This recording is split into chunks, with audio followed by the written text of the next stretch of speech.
أعوذ بالله من الشيطان الرجيم. بسم الله الرحمن الرحيم. كتاب التوحيد. المسائل. فيه مسائل. الأولى تفسير الآيتين. بسم الله الرحمن الرحيم، والصلاة والسلام على نبينا محمد وعلى آله وأصحابه وسلم تسليما كثيرا. سبحانك لا علم لنا إلا ما علمتنا إنك أنت العليم الحكيم. أستغفر الله الذي لا إله إلا هو الحي القيوم وأتوب إليه. اللهم انفعنا بما علمتنا وعلمنا ما ينفعنا وزدنا علما. araba suye hijriya bakele ani kemenani ani binani ani duru saharu jumadal ula minye hijra sankalo duru na besunyo mogani konontonai miladi nasarau ka jate bafula ani mogani saba sankalo tani fulana besunye otani sabanai ambe dawda bugu masjid rajaq wa ambo kono darasu be shaykhul islam muhammad ibn abdul wahhab aka kitabu kono kitabu tauhid babu qawlullahi ta'ala ayushrikuna ma la yaqlaqu shay'an wa hum yaqlaqun. Bonda anya ka ayaw fo ka hadisaw fo ambe masaila udela ako fihi masailu ako masaila yido obe nimbondala al-ula ko masaila folo tafsirul ayatayn aya fulai tafsiri wa huma ayata al-araf وآية فلا جمعة آية فلا من بي سورة الأعراف كنو وسبق ذلك في أول الباب أني ألوفو كتمي باب فلولا أدامنا يرولا والاستفهام فيهما للتوبيخ والإنكار. آية فلا استفهام من بو كنو alla nyini yella kosilide ani kannankariya uka wakadhalika sabaqa tawsir li ayati salisati ayati fatir abo chogo kelendela aya sabanna infana tawsiri temena minye suratul fatir ka aya inye الثانية قصة أحد. الثانية مسائل فلنا قصة أحد. أحد كلا قصة باكونو يعني حيث سج النبي صلى الله عليه وسلم الحديث تمام يتشيدن كنكولو نانيدا وجوغي كدا حديث اللبا دونك او من يتشيدن سروي فرولا دونك بوندا ينكونو الثالثة قنوت سيد المرسلين وخلفه سادات الأولياء يؤمنون في الصلاة. الثالثة سبنا قنوت سيد المرسلين تشيدهم بيكا نيما كقنوتو وخلفه سادات الأولياء يؤمنون في الصلاة أو وليجوب بيك فنكا نيما وبتشيدهم كفه وبأمينا من الصلاة. ni muallifu yemin foya bunu seminu bena faranfansanye arada al muallifu bi hadhihi al masailati muallifu kallanyine minye ni masailana anna an-nabiyya sallallahu alaihi wasallam sayyidul mursalin ko ciden be kanyema dedo wa ashhabahu sa'adatul awliya ciden ka seba ufana woriju bejian kono alaka jonyuma bejian kono o benyema ye awa ciden ka seba ude parce que nan ko woriju an kante jian laba ewa taahuti nunu made parce que wolijuya ye cogoya fula de ala ka woliju be shetane ka woliju be nan ko ciden ka sebaw ko woliju ka nyemaw de do an kambe ala ka woliju de mo shetane ka woliju nununte ala ka woliju ye jonye ala inna awliya allah la khawfu alaihim wa lahum yahzanuna alladhina amanu wa kanu yattaqun ala ka woliju jonye mo ye mu'mini haqiqa de mu'mini de abesira alanye ulu ya ala ka woliju silama nyumam be ala ka woliju akal limaniya na kalinya siranya be nyogonye chogomi aka woliju be nyogonye o chogode la sino al silama be woliju ala ka woliju me shaytane ka woliju be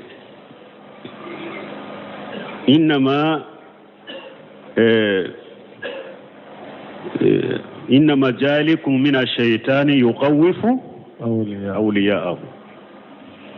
qur'ana kono woliju fulade be ala tabe shaytane tawbe wodi atu shaykhul islam ibn taymiya ya kitabu dila al-furqan bayna awliya ar-rahman wa awliya ash-shaytan ka kitabu indelo konni nya kitabu e faramfanshiya mimbe ala ka woliju ni shaytane ka woliju ni nyogonci aya kitabu dila nim fanala donc kide sallallahu alaihi wasallam kide mbe kanyema de do aka shebon woliju be kanyema de kiden ka shebon ye وما هاجا ما أنقذوا أنفسهم الله أكبر مكفر نمبك وما شكو يركش هودي دو من يسر وما شكا ويركش تيدن بك نيما يتيدن مغمون فنبي أكوفي نوبي أمينا منا بكونو كلا بي أمينا منا ألاك جنيما بي كنيما ودي ودوية شيبو ni kafara nimbeka umashe ku yere kisi uhudi do ulu yere sembe ala dema kidembe kunutu kala ulu bafu amina ku yere sembe alama umashe ka foyi nyana bu yere umashe ku yere kisi mogo weredu la nyine ninde ni yorola aku ma haja ma an qaju anfusahum fa kayfa yunqijuna ghayrahum bo kafara nimbeka uluma se ku yere kisi uhudi do mana chogodi ubese ka mo wore kisi chogodi ubese ka mo wore kisi chogodi chide be kanyemai munum ba ko fe alaka wole ju be kanyema udedo me kafaro beka uma se ku yere kisi uhudi do ubese ka utanade kisha وليس مراده رحمه الله مجرد إثبات القنوت والتأمين عليه muallifu la nyinite ayo kunutu ko min foya alla nyinite ka kunutu infawiye ka sabati ko cire nya kunutu kala sheba ya amina ka kofe ay alla nyinite o sabatiliye wali haja jaat al ibaratu bi shayd wa sadat ninde ko saye kuma nati chogomi ako cide nyema ani waliju nyema fala ahada min hajil ummati aqrabu ila allah min ar-rasul wa sahabihi mogo siteni mantonla minni ala kasuru kateme ciden na kasheboka ciden na kashebo den uludeni ala kasuru kateme beka hari ni mogo munu nyu yere jamu ya ni mogo yu ma jamu ku fasamante ala ka cidew nyere ka ni ku fasamante na be nyumo yere ka o ye setane ni yere negede mogo sitte jian kono minni ala kasuru ka ciden na kashebo ciden na kashebo ndeni ala kasuru kateme beka وما ذلك كفروك يلزمون إلى الله سبحانه في كسف الكربات كفروا بك ولو يربو يرسم على دما pour alaka geleyaw takabuka وبو يرسم على دما pour alaka geleyaw takabuka ومن كانت هذه حاله فكيف يمكن أن يلجأ إليه في كسف الكربات ومؤمن كلا هلاين نينده ale yere ba yere sembe ala de ma ka ala de wole ala ka geleyaw korta ka boaka cogodi mugo jumambe ta sembe o ma ko ka geleya ta ka bo eka komi munum beta ciden wole ube ciden fara alaka ube ali ibn abi talib fara alaka mugo min yere benni la halayna ale yere ba yere sembe ala de ma ka ñini ala de fe ala ka geleyata ka bo kan cogodi ni mogo beta sembe ni ma ko aka geleyata ka kurta ka bo e kan falaysa murad al muallif isbatu masailati fiqhiyya muallifu kan la ñini ta yakunutu comme foya alla ñini tiya pour ka fiqhi masaila do sabatawiye la ñini toye la ni yemu memba alla ñini fiqhi masaila sabatilla kunutu na obena ñefe masaila ñefe mais yang koni kunutu ko fu afoku ani sheba mo amina fo akofe afokunte ka kunutu sabatawiye ka masalati fiqhiya sabatawiye la ñini yede mimbala ci de ñere de fulen ni ñani sheba wulu yere yu yere sembe ala de ma ka ala de wole geleyam ñu soro uhudi do mashe ka korta kabu yere ka mo were du ani mo be sa ya wadde men ñini wulu fe cogodi wulu yere be ni la halala aha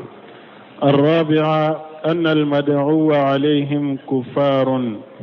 الرابعة مسائل ناننا أن المدعو عليهم كفار أو تشيدني دنغالي كمنون كفنا كفار كافرو دلو توغج من قوله تعالى أمبو تامي وبيت ألك آية كنو أو يتوب عليهم وبي ألك توبو فسيتمامي آية إن ليس لك من الأمر شيء آية كن لبينا على بافو أو يتوب عليهم أو يؤجبهم دونك يا إيران كوتشيري نمونون دانغا كافرو دلو فهذا الدليل على أنهم الآن ليسوا على حال مرضية دونك ويدليل كايران كو وقت تشيدم بو دانغا وقت مي وتنتل لا حالا من لا بجناي ومن المعلوم أدون دفنا أن صفوان بن أمية وسهيل بن عمرو والحارث بن هشام وقت الدعاء عليهم كانوا كفارا من دونندو صفوان من فلنيني صفوان بن أمية أن سهيل بن عمرو والحارث بن هشام وقت من نتيجة يكونوا تكلا كودانغا وياسر كافرو دو ووقت ياسر نونو كافرو دو وهذه المسائل مسائل من فلنيني أي أن المدعو عليهم كفار كوتشيدن يمنون دانغا أيدعو كمنون كافرو دو ترمي إلى أن الرسول صلى الله عليه وسلم وإن كان يرى أنه داء عليهم بحق فقد قتل الله سبحانه وتعالى أن يكون له من الأمر شيء نا ياسر هني وقتي كيدن ني وهذه المسائل مسألة من فلنيني أن المدعو عليهم كفار كوتشيدن يمنون دانغا كافرو دو ترمي وبا أنبلا كتا أبو بلالك إلى أن الرسول صلى الله عليه وسلم كو ألك تشيدي وإن كان يرى أنه داء عليهم بحق هر الناس تنبتشيدي مبلو كو عليه دانغاني تشنيادي ودانغالي دغراي هر الناس يسرو بتشيدي مبلو فقد قتل الله سبحانه وتعالى أن يكون له من أمر الشيء وناتابع على ياتيكي كابوا بلو كو كوتا بلو kasoro ciden bu danga wakati mi abe ciden bolo ukanka danga de ni una tabe alaye ko tige ka bo bolo ko ta bolo innahu qad yaqulu qailu o fo li'annahu qad yaqulu qailu parce que fo baga do bese ka fo idza kanu kufara alaysa yamliku rasulullah sallallahu alaihi wasallam an yadu alaihim fo baga do bese ka fo yala ni asabatiro ko kafiru diro yala ate ciden bola ku dangawa naqulu hatta fi hajil hali an ba fu harin nin la halaina la yamliku min amrihim shay'a harin nin la halaina na dagaraye aku danga mu ka ko shi taburo harin mu do kwamma itumbe la hala min naw yala o la hadal ta Allah daga ciden ya ku dangawa an ba fu hari no ola halaya la daga ciren aku danga donc ayira na koni ko ona tabe ka ko shite ala ciden bolo ka ko si maralente ciden bolo hadan wajhu qawli al muallif bon muallif ka kuma la nyini innal madwa alaihim kuffaru munun dangara kafiru de do akalla nyini ninde mana hari na yasru munun dangara kafiru de do uni dangali kaka unu ka kafiriya be ka kote ciden bolo muallifu kala nyini fulo ode ya na ko hari munun dangara fana kafiru de do akalla nyini yo ode ni yorola hari na ya soru ni danga kaka ciden kanku danga ko to hari nilla halai na ka ko shite ciden bolo la nyini yo ode walaysa muraduhu li ilami bi kufrihim muallifu kala nyini te ku ka kafiriya ila duniya ka kafiriya la de mana kala nyini yede hari ni kafiru do nunu dangali kaka ko to haru ka kafiriya na ka ko shite ciden bolo akalla nyini yode har ayu ka kafiriya min fo la nyini te kila duniya ko parce que kafiru do ko ka kafiriya ira la nyini to ye lam وليس مراد إلام بكفرهم لأن هذا معلوم parce que nunu ka kafira wakati ya donende do uka kafira donende bobolo la yastahiqu anyenu lahu hari ni unwanu mabila hari ni omalla dunya mogola ko tamanse yirila hari ni tamanse ma yirila wala o donendo ko kafiru de tundo bal al muradu fi hajil hal la nyine munyi la halaina alladhi kana haulai kuffara bon nim mo nunu kera kafiru de lam yamluk nabi sallallahu alaihi wasallam sayya bin nisbati ilayhim me cide mashika foyi marauka kola cide mashika foyi marauka kola unuka kafiriya be mana la nyine munye yala kafiri do ani dangali kaka cide nya danga eska ana manka alaka dangali mbiya ka dangali nkamina ba me kuto hari nilla halaina ala yuka kobo cide mbolo unuka kafira be kuto hari nilla halaina ala yuka kobo cide mbolo kwa ka ko shitu bolo الخامسة أنهم فعلوا أشياء ما فعلها غالب الكفار. الخامسة دورنا أنهم فعلوا أشياء ما فعلها غالب الكفار. bon nin kafiri munun fule fana ni cide nyu danga uye koke ko min ni kafiri chama make kafiri mo chama moke waye jumai minha sajjuhum nabiyahum abo kono yu kan nabi nyuma nyeda ujoge ana kunkolo wa hirisihum ala qatlihi uya akanu fana ukacide mfaka ado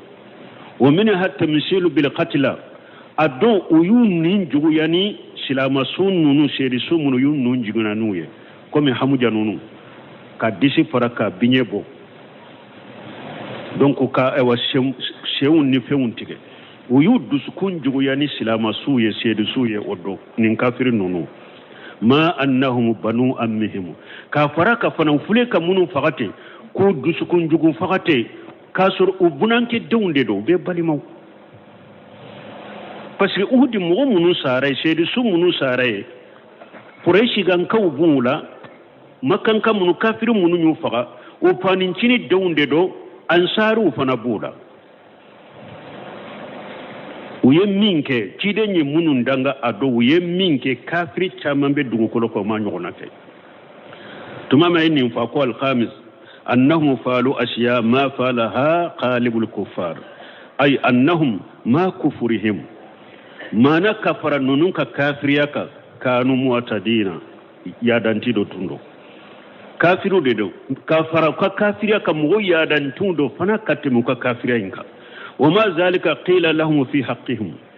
kafara nimbeka alako cide mo ka hakela ka kola laysa laka min al amri shay akoko siti bolo wa illa nu wote fahum sajjun nabiy sallallahu alaihi wasallam nunu uye ciden kunkolo joge kanyeda ujoge o masalo bil qatla ewa uhudi seydi sumunu fagaraye uyun nin jugunuye nin jugu ya kenuye misli hamjata ibn abdul muntalab misali hamjata ibn abdul muntalab uya fagali ko fe kudusukun jugu ya naye ka faga chogo jugu ya wakadhalika aida harasu ala qatl nabi sallallahu alaihi wasallam ewa tuguni ukorotola kakanu ukachide nyere faga parce que ado hudi kene inka do tara dinga do de se pour chide nka biya kono na binna kono ka faga fagalinde masro akera sababu ya jogi uya la nyini ka faga de umata jogili ndoro kamawu ado ya kanu ka ciden faga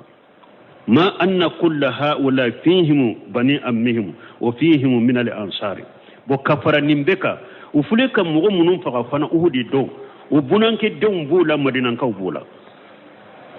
o bunanke dem bula madinan ka bula me kafara nin kafirunu ka kafiyaka kafara ununu ka bara jugu beka cide nyu danga ona tabe alayu ka kobo cide mbolo mo wore de ka kobe se ka do bolo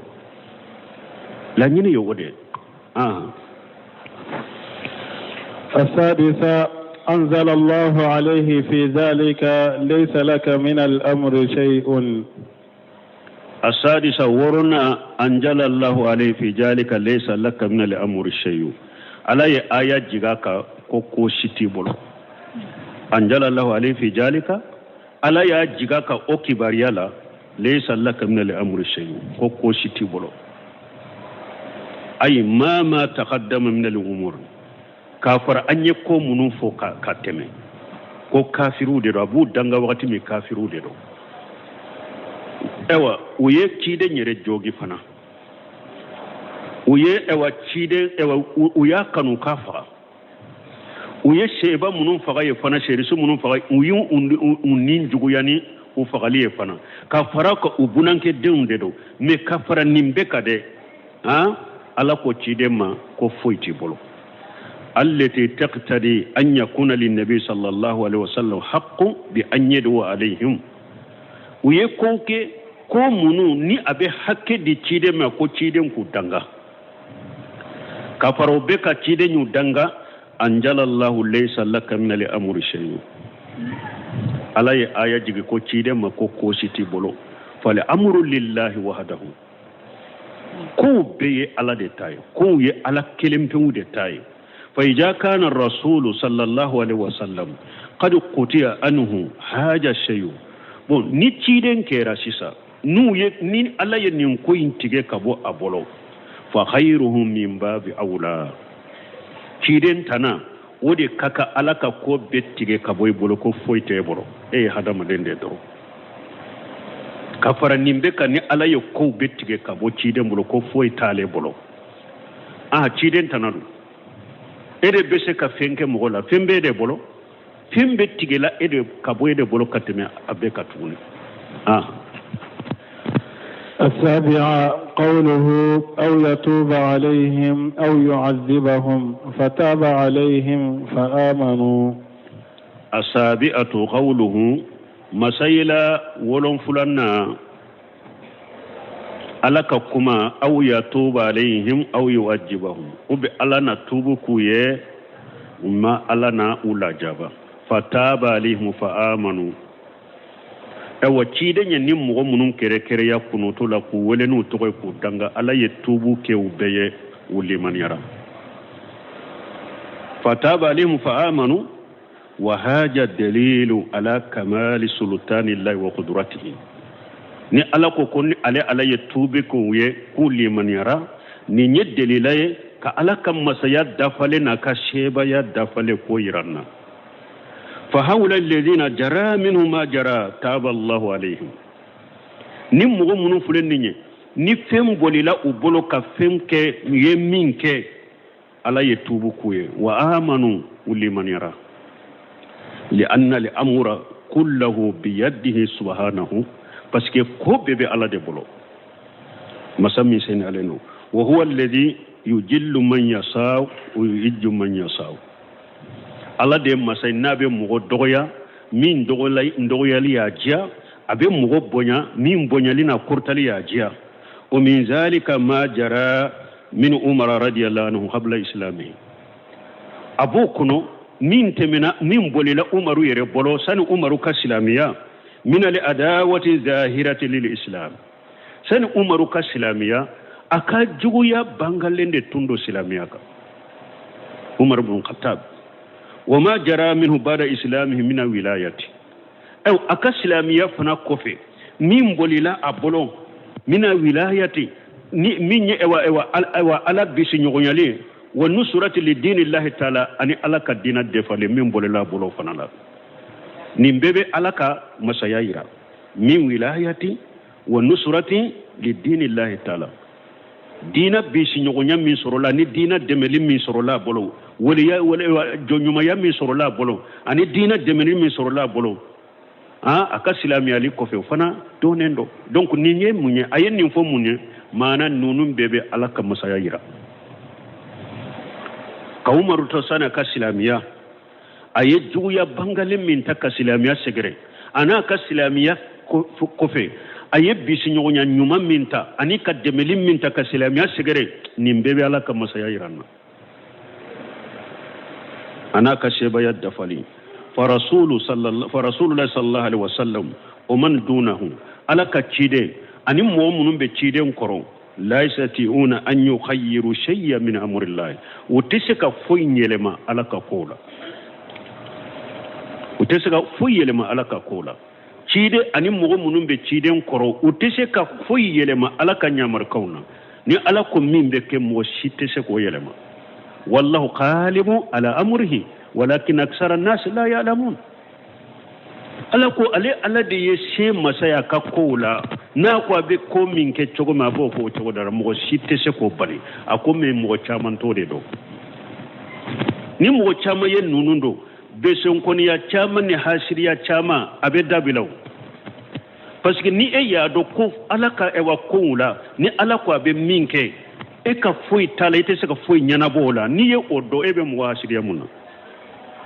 ni jiyan nema de do ba bolo ni dina nema de do ala bolo e yi ka ko ke ka donka boke chobe ka pa ka purti chogo ite se ka foi bola ka nyamaru kana ni mo mi nyen ni ndodro hari ika jiyan nyana ma ko no bi yere lafiya الثامنة القنوت في النوازل الثامنة سجنا القنوت في النوازل ومسألة فقهية فليان دي سيسا kunutu foraya ka fiqhi bonda do de yirila mana ka fo ni ko ye silama usoro ambe kunutu kala ni nya yiranna ko ni ko ye silama usoro kunutu be kala fiqhiya tafulen ni de sisa kunutu fi nawajil wa hadhihi hiya masailatu fiqhiyat ni masaila min fulen ni masailatu fiqhiya ni de sisa fa idha najala bil muslimina najilatu fa innahu yanbaghi an yud'a lahum hatta yankasifa ni ko ye silama usoro akaka do kake silama uye fo o ko inka wuli ka bwanka wa hajal qunutu nin qunutu min fule qunutu nawazil masru fi kulli salawati alayya sariyada beke farla salli duru imbela qunutu nawajilu ale beke farla salli duru imbela don ko akanyi fajiri koni de la me farla salli duru mbe beke wala kunutu nawajili beke fajiri salila abeke salli fana salila abeske la gasara salila abeke futuru salila abeke safo salila aw har salli munumbe gunda ni kunutu nawajili ni almamiya kala bi akam bangena kala ide jama ba fu amina don ko juma salli kunutu nawajili te fodela ko duwawu min be fokkuto bala wo wasara juma salli kunutu nawajili tola awa abe fo farla salli bela kama fi hadisi ibn abbas radiyallahu anhuma komi abe abdullah ibn abbas ka hadisa la chogomela ka je kabu fula be ma alle ja rawahu ahmadu wa ghayruhu hadisa min ahmadu ya abu ani ahmad tana illa anna li fuqaha rahimahullah akomme fuqaha doni ke bago istisanu taawuna istasanu taawuna ulu ye taawuna uyo obo ala wote na wajule kunutu te kala ola taawuna ye munye bana munum bina ko koloria ani osa bana sugu juman nana corona ulu na nyogona kunutu na wajulu te kala ola doni ke ba uye ulu shembwala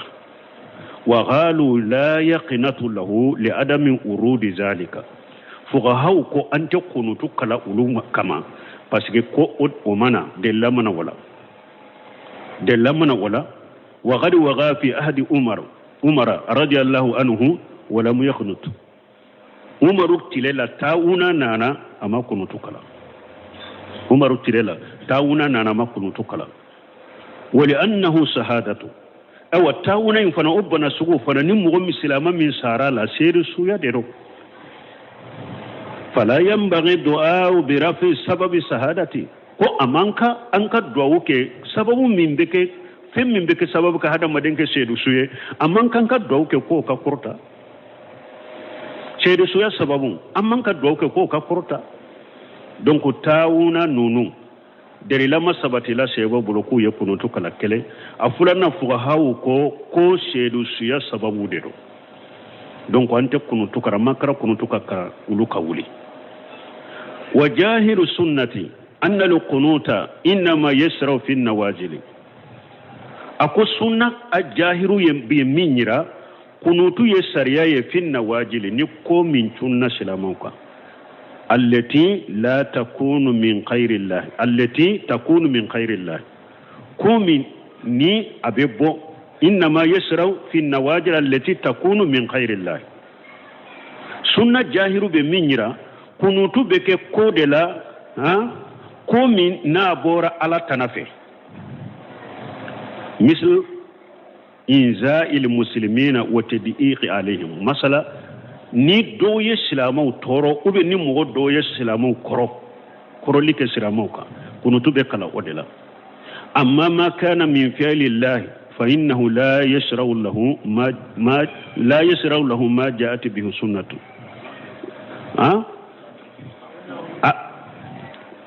أما من كان في فعل الله فإنه يشرع له ما جاءت به سنة من نكو من على يريد كاكوي أكفامو كنوتو يسريا كنوتو نواجر يسريا دي نكو دو يسلامو سرقو من بورا على تنافي مانا أن يغنى الدنفو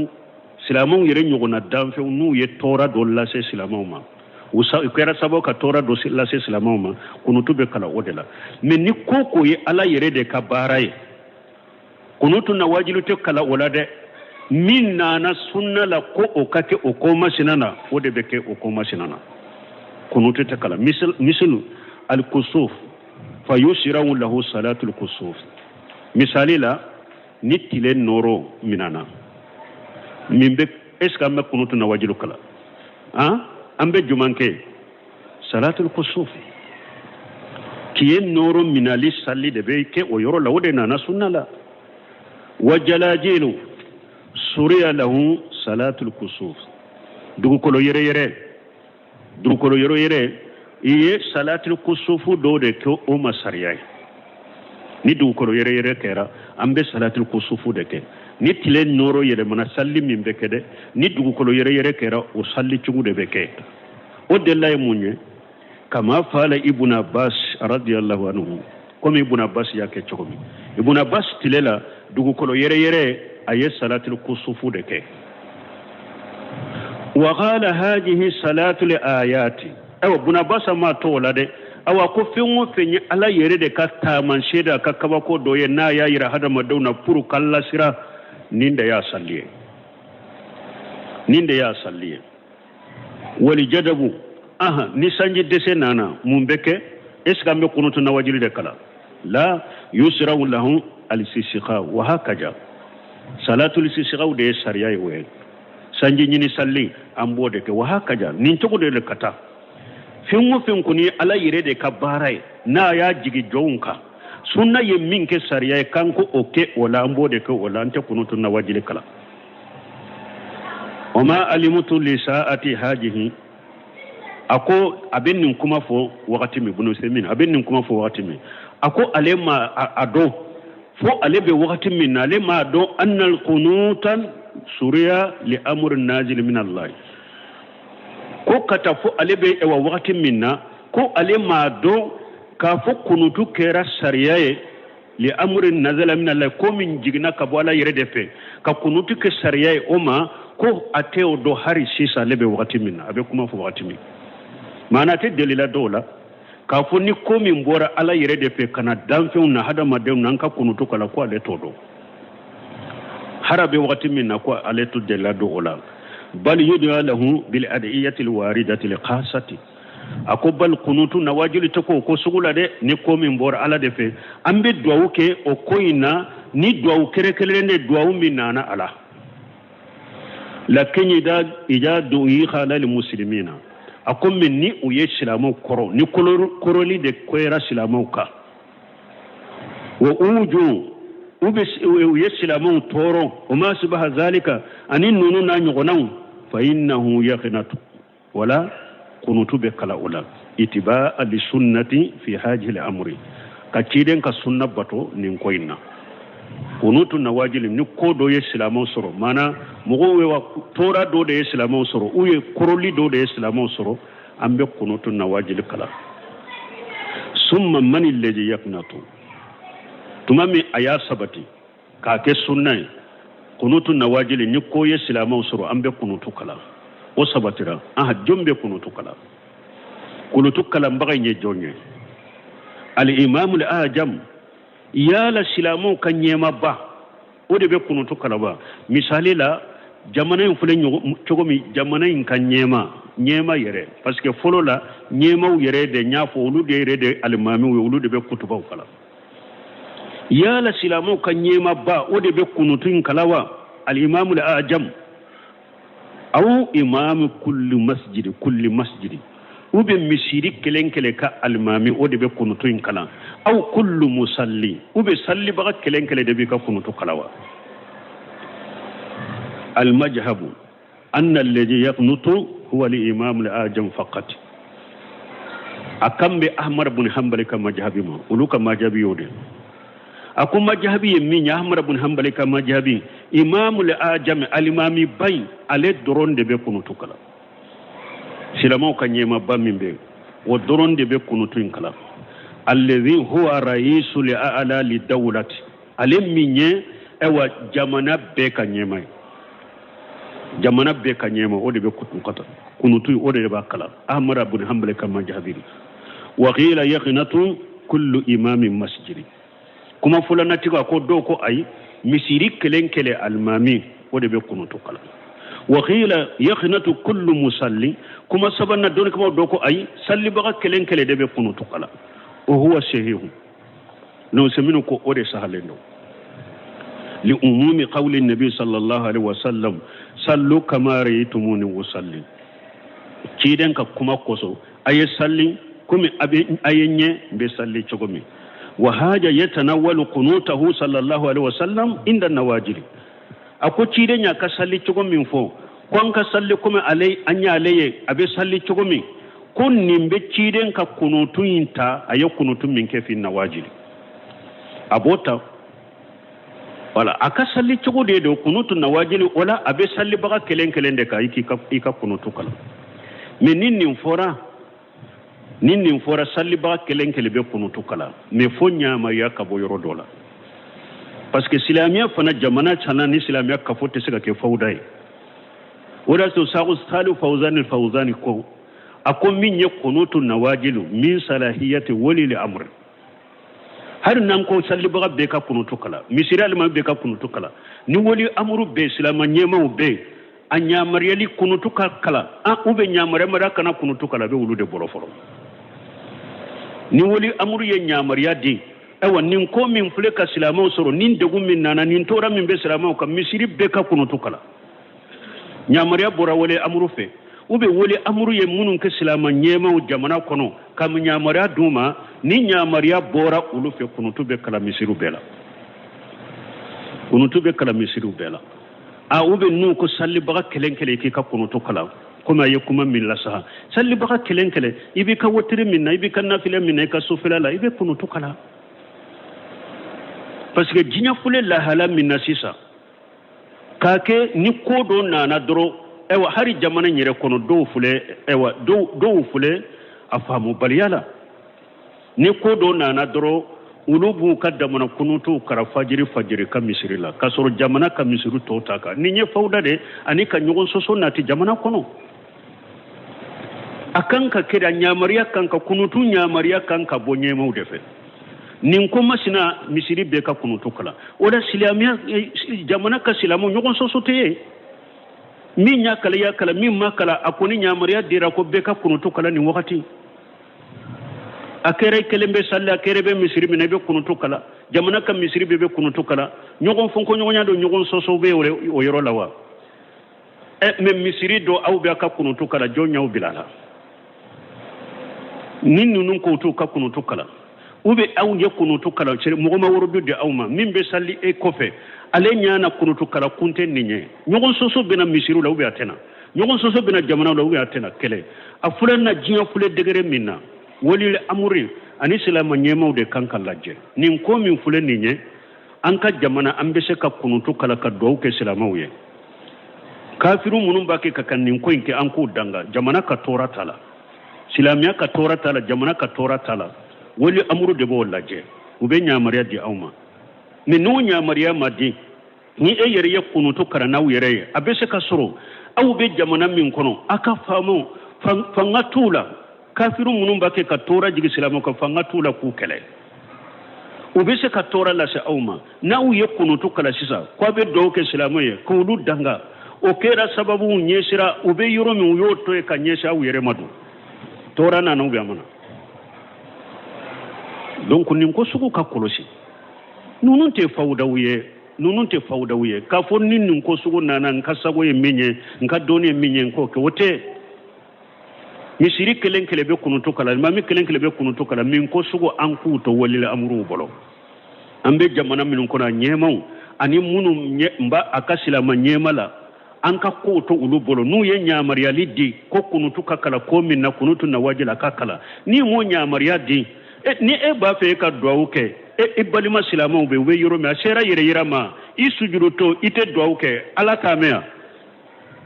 akera ja ko fo ne ka kunutu fo ini mo be bila nyogona ika sujuru to duawu ku yeke ika sujuru lake e be na flamin ke ka sokono ke sube ke ka warakan kelenta ka sube ke warakan kelen ko ne ka kunutu kari ni jombe nyogona donc ko do be famu baliyan de be o se hada madaw mani fawda kaduye ani kasilamo do kele ni fitina law kaduye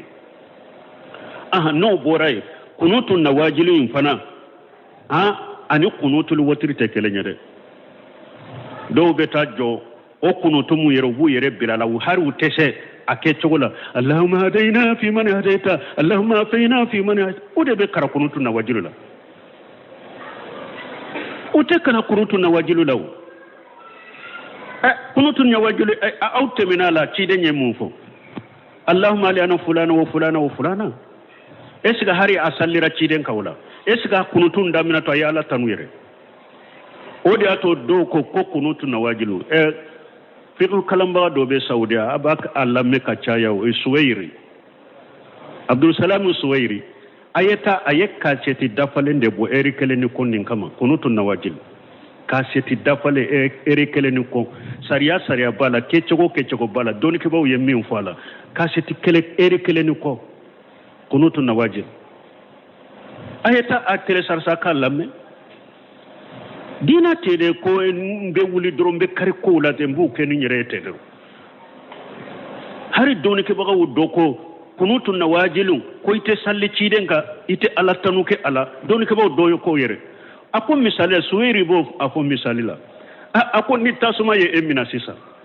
ebena mo sigilema karasa ka de katanu wuli katinde me tasuma yimina ibo de kya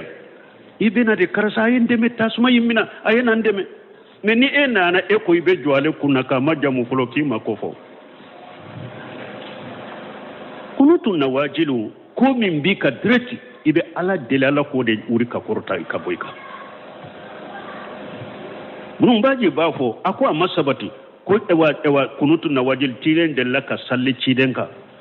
fare wa cidenka ewa ka salli cidenka kunutu nawajilu nye ube kalatan kunutu nawajiluna akwa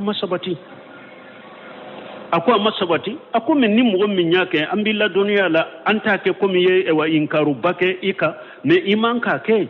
ako ni mo min ya bila anye fana anti jalage ko jugo me amanka ke amasabati ye ko kunutu nawajile dro aleka dawude abe komi na de ibo o de wulili nyini dro abe dawu ke no okode ka salli ciden ka o ka alatanu anye wo ube kuma mana ka ta kunutu wote ko ni kalala oye jahiliya de ete foyde kala madina la oye jahiliya de pendom baliya donc wala ka haklimandama nunu ni hada madem min ba fe ka donin ko sugula ta unyanyini سلاميا سريا يوفو تشوغما يوكي تشوغمي يكوكو تشوغلا التاسعة تسمية المدعو عليهم في الصلاة بأسمائهم وأسماء آبائهم. التاسعة كنتنا تسمية المدعو عليهم في الصلاة كم مغون ولا سالي كونو بدعو كمغون دنگا كو توقفو كو ولا سالي كونو بأسمائهم وأسماء آبائهم كو ولا نو ويرت توغو يانو فاتوغو كو دنگا كو ايوا حديثي مبويرانا وهم صفوان ابن أمية وسهيل بن عمرو والحارث بن هشام فسماهم بأسمائهم وأسماء آبائهم كو تشيدني نونو ولا نو توغو دا نو فاو توغو لكن هل حاجة مسروع أو جائز تمام بن سمينو ايوا شيخ محمد بن وهاب ينفو كو ابي حديثا ينكونو نيبه مغو منون دانغا iku wele nu togoye anu faw togo ko parce que Safwan ani Suheli ani al-Haris ko cide nyen nunu wele nu togo nu faw togo de ku danga abunu semi ko lakin hal haja masru aw jaidu bo akomme yala ni nye sariya de anka ke ube fen daga lendo anye droni min nyake ye ko daga leke me sariya te kake al jawabun haja jaidu وعليه فإذا كان في تسمية المدعو عليهم مصلحة كانت التسمية أولى بدو سمينو كو جائدو ديرو فين دكا لندو نا ياسرو إباكي كاكونوتو كلا كامونو دانغا وطغو فولي كو دانغا نا ياسرو سلاميا مصلحة بالا يبو طغفو كو دانغا ولو دا إنسان لأناس معينين في صلاة جاجة awa ako chogo kele na fana ni mugo ye duawu ke mugo kire kire lewun do fana ye salli kono adagara mado aya ka kuma fam kam mugo wole na togo ye duawu lu kunutu la kunutu na wajil ka wole na yire togo na fa togo ka danga ni masalaha bala islamiyya masalaha ba togo folira a togo be fo ka danga yire wode kany ni islamiyya masalaha bala de ko abo chogo kele de la fana ni ebe duawu ke mugo do de fana mugo kere kere lenye fana sallila adagare ka togo fo ka duawu kai alakan ninke karasai wo dagara adagare ka mugo togo fo ka fa togo fo ka danga togo mide ni be duawu ke mugo fana sallila mugo kere kere adagare ka togo fo ka duawu kai لأنه لا يؤد من كلام الناس parce que ninte jate ko ye hadamaden kuma ke sallila bal huwa duawu ni duawu de والدعاء مخاطبة الله تعالى دعاء يباكي على ده كما نغنيا مسمى كرتا لندو ولا يدخل في عموم قوله صلى الله عليه وسلم نينتدو تيدن كما غروبالي كونو على كترنا كشباكا نتيدن كو إن هذه الصلاة لا يشله فيها شيء من كلام الناس نتيدن كو نسلم من فلن نيه hadamaden kuma shite nyala donc ka duawu ke mogoye ka togo fo ka duawu kai ube ka mogodo togo fo ka danga wote don nin kono masailatu hal alladhi nuhiya anhu rasulullah sallallahu alaihi wasallam du'a aw lanu almuayyanina akon ni nyem masailai yala ciden balila minna ni ala ko laysa laka min al-amri shay yala ala ye ciden bali akana ewa dangali yere de keptonwa aw lanul muayyanina ube ala ye ciden bala kana mo kerekelunde danga masaila do ni fanaye ciden balili na kulle sallaka min al-amr yara ciden balila dangali yere de la tumba ube abalila kana mo kerekelunde danga al-jawab ko jabu ye munye المنهي عنه هو اللان الكفار في الدعاء على وجه التعيين ako jabu ye munye ko ala ye ciden bali akana kafiru danga kere kerele bolode ka kamo kere kere ka danga amma la'anuhum umuman fala basa bihi me ka kafiru danga gorobalila ala ka kafiru kete ala ka ninke kafiru la bashi tola me ka kafiri kere kere ya na toye ka danga ko ciden balila odela wa qad sabata an abi hurairata annahu kana yaqnutu wa yal'anu al-kafarata umuma ko asabatira ko abu hurairata ko atumbe kunutu kala be kafiru gorobali danga ولا باس بدعائنا على الكافر بقولنا اللهم اريه المسلمين منه بنا مسلم ko basi tala an ka du'a ke kafirka kafu an tigala silamu lafiya kabwama wa akfihim sarrahum silamu kisi atoruma wajala sarrahu fi nahrihi ika atora kayire gonon konoye wonna hawi jalika ani nono na nyugona basi tala an ka du'a ke kafirka nini chogoye أما الدعاء بالهلاك لأموم الكفار نفنا مسألة وري أما كدعاء كو كافر بك هلاك كدعاء كافروك أب أفلك مسألة دمري دوفو إبسة كافر غروبالي دانغا ألا كافر كته ألا كافر كته ألا كنكسي تورما ألا كسلام كسي تورما ألا كو تورا ساكي كتو يرما غروبالي إبسة كنفو bon ako kuma in kuno na min balila kana kafiri kere kere ya katanga ciren balila ola sabana alaka kafiri be halaki ya lawo be dago be to daga ako de la sisa fa innahu mahallu najri donc ako de ye korosili yoro sisa ode kanka jatemina ke ka korosili ke sisa yala be daga kafiri be umuma ka fo kafiri be ka halaki obe daga wa mahallu najr walihaja akun ninde koso lam yadu nabi sallallahu alaihi wasallam ala quraish bil halak akun ninde koso cide ma quraishi amu danga ko ala ko halaki bal qala ciden ko allah wa ciden ko umade tumama tumbu danga allahumma alayka bihim اللهم أجل عليهم سنة كسن يوسف أكو تمام تشيرين تنبي قريش دنگا أكو ألاك مبيما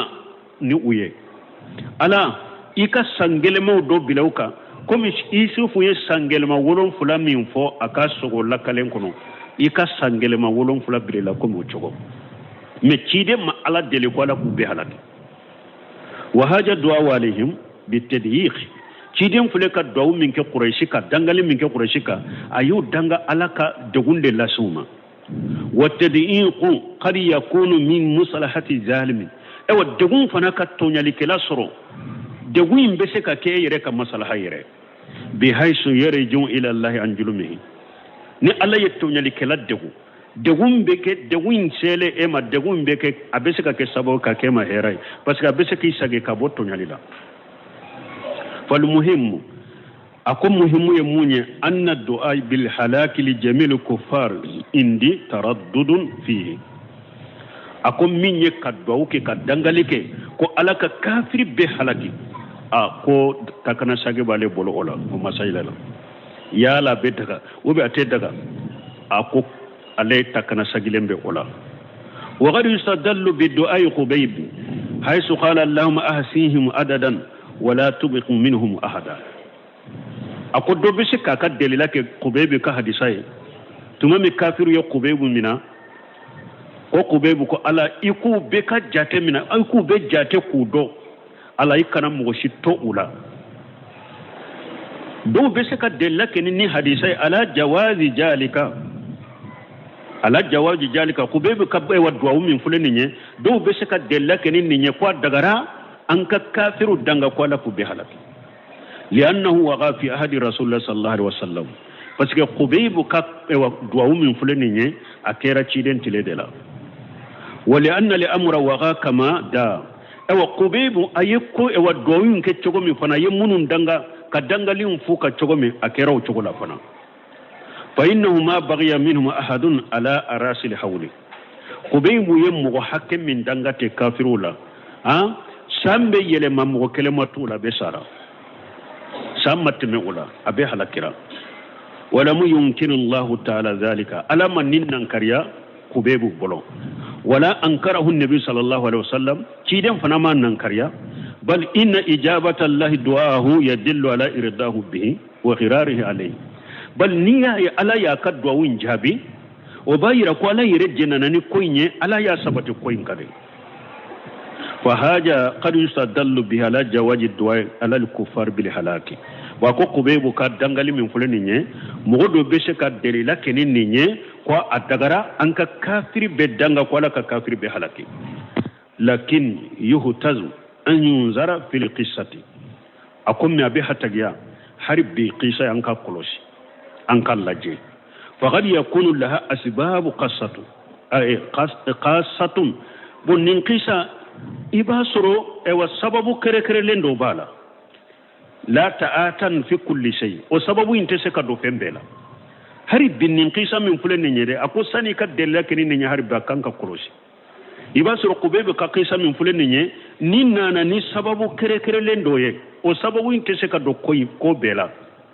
summa inna qubayba dabil halaki li fi'ati mahsurati min al kuffari la li jamil kuffari ako fulanna kubebu jama do jama ewa jatelendo kubebu ye dangali ke wulude kama dangali ke kafiri be kade mana mu hakke munu nye kubebu mina ka toro ale ye ulu hakke de danga me ate ko kubebu ye kafiri be danga fana aha wakati sera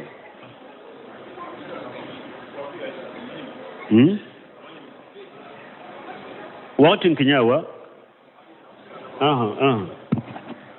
watin kinyawa iti darsu kamanyame fihi dalilun ala anna dersu nan ko be dersu ba faida kacha dobe atenya mbe jowlu yira farampansha bola wala mba joya subhanakallahumma rabbana bihamdika ashhadu an la ilaha illa anta astaghfiruka wa atubu ilayk